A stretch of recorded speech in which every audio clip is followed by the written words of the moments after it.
കേരളത്തിൻ്റെ ആകെ ഹൃദയത്തിൽ പതിഞ്ഞ ഒരു പേരാണ് ആലിൽ നിന്നുള്ളത്. കുഞ്ഞു മാലാഹ വിട പറയുമ്പോൾ അതിനുശേഷം വലിയ ത്യാഗം കൂടി നിർവഹിച്ചിട്ടാണ് പോയത്. അപ്പോൾ ഏറ്റവും പ്രായം കുറഞ്ഞ അവയവ ദാതാവായി മാറിയ ആലിൻ ഷെറിൻ്റെ വീട്ടിലേക്ക് മുഖ്യമന്ത്രി എത്തിയിരിക്കുകയാണ് കുടുംബാംഗങ്ങളെ കാണാൻ വേണ്ടിയും. അങ്ങനെ വലിയ ഒരു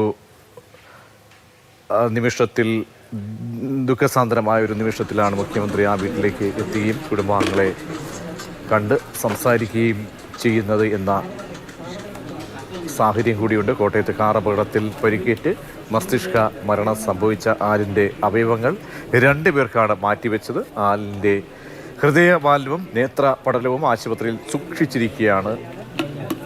ഷിനോജ് ചേരുന്നുണ്ട്. ഷിനോജ്, കേരളത്തിൻ്റെ ആകെ ഒരു നൊമ്പരമായി മാറിയ ഒരു പേര് ആണ് ആലിൻ എന്നുള്ളത്. ഇപ്പോൾ ആലിൻ്റെ വീട്ടിലേക്ക് ആലിന് ഐക്യദാർഢ്യം അറിയിച്ചുകൊണ്ട് എല്ലാവരും എത്തുകയാണ്. കേരളം ഒന്നാകെ ഒരേ മനസ്സോടുകൂടി ആലിൻ എന്ന പേര് ഉച്ചരിച്ച് മനസ്സിൽ പ്രതിഷ്ഠിക്കുന്ന ഒരു സമയത്താണ് മുഖ്യമന്ത്രി കൂടി എത്തുന്നത്. എന്തൊക്കെയാണ് വിവരങ്ങൾ? പ്രതീക്ഷ ഒരു 10 മിനിറ്റ് മുൻപാണ് മുഖ്യമന്ത്രി പിണറായി വിജയൻ നെടുങ്ങാടപ്പള്ളിയിലുള്ള ആലിൻ ഷെറിൻ എബ്രഹാമിന്റെ വീട്ടിലേക്ക് എത്തിയത്. മന്ത്രി വീണ ജോർജ്, സിപിഎമ്മിന്റെ പത്തനംതിട്ട ജില്ലാ സെക്രട്ടറി രാജു എബ്രഹാം ഉൾപ്പെടെയുള്ളവർ മുഖ്യമന്ത്രിക്കൊപ്പം ഉണ്ടായിരുന്നു.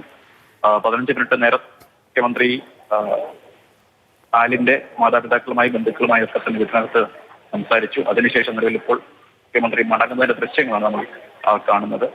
നേരത്തെ ആലിൻ ഷെറിന്റെ ഉദ്യോഗ വാർത്ത വന്ന സമയത്ത് തന്നെ മുഖ്യമന്ത്രി ഒരു ഫേസ്ബുക്ക് സന്ദേശം പങ്കുവച്ചിട്ടുണ്ടായിരുന്നു. അതിൽ ആദരാഞ്ജലികൾ അർപ്പിക്കുകയും ആലിന്റെ കുടുംബത്തെ ചേർത്ത് പിടിക്കുകയും ഒക്കെ തന്നെ ചെയ്യുന്ന തരത്തിലുള്ള വാക്കുകളൊക്കെ തന്നെ ഫേസ്ബുക്ക് പോസ്റ്റിലുണ്ടായിരുന്നു. അതിന് പിന്നാലെയാണ് കുടുംബത്തെ നേരിട്ട് കണ്ട് ആശ്വസിപ്പിക്കുന്നതിന് വേണ്ടി, കുടുംബത്തെ ചേർത്ത് നിർത്തുന്നതിന് വേണ്ടി മുഖ്യമന്ത്രി കൂടി നെടുങ്ങാടപ്പള്ളിയിലെ വീട്ടിലേക്ക് എത്തിയിരിക്കുന്നത്. 15 മിനിറ്റ് സമയത്തോളം വീട്ടിനുള്ളിൽ കയറി മുഖ്യമന്ത്രി ആലിന്റെ ബന്ധുക്കളെയും അതുപോലെ തന്നെ ശരി, ഷിനോജാണ് വിവരങ്ങൾ നൽകിയത്.